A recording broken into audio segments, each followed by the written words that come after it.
તર છોડાયેલા માવતરનું તીર્થસ્થાન રૂપી આ વૃદ્ધાશ્રમમાં આપનું સ્વાગત છે. મારું નામ જસવંત ઠાકર છે.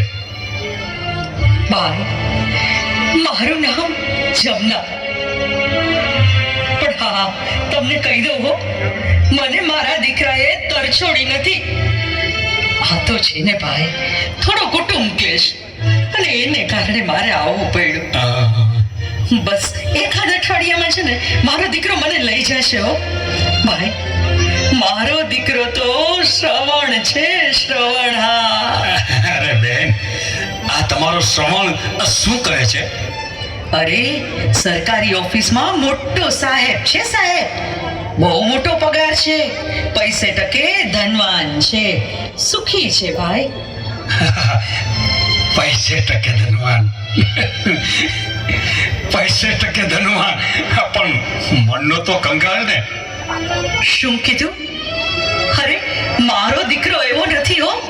મારો દીકરો તો હા બેન, તમારો દીકરો. બેન, આ સ્વર્ગાશ્રમમાં તો દરેક દીકરો એના માવતરને મીઠી મીઠી વાતો કરી, મીઠા વચનો આપી હળવેકથી મૂકી જાય છે. બસ 8 દિવસનો સવાલ છે એવું કહી જિંદગી આખીનો સવાલ બની જાય છે. બેન, દીકરાને પરણાવો એટલે મા બાપનો મટી જાય ને વહુનો પ્યારો થઈ જાય. આ જગતનો ક્રમ છે બેન, આ જગતનો ક્રમ છે. ઓહો, આ તમારો દીકરો તમને દુખી કરે એટલે મારો દીકરો મને દુખી કરે? અરે, મારો દીકરો તો મારી સેવા કરે છે, મારા એક અવાજે દોડીને આવી જાય એવો છે. બેન, તમારો નહીં, જગત આખાના દરેક માવતરના દીકરા શ્રવણ જેવા જ હોય છે. અરે, આપણો દીકરો તો બાસમતી ચોખા જેવો સુગંધી હોય, પણ જ્યારે વહુ રૂપી કોથળો આવે ને એટલે સુગંધી ચોખ્ખો એમાં ઢોળાઈ જાય બેન, એમાં ઢોળાઈ જાય.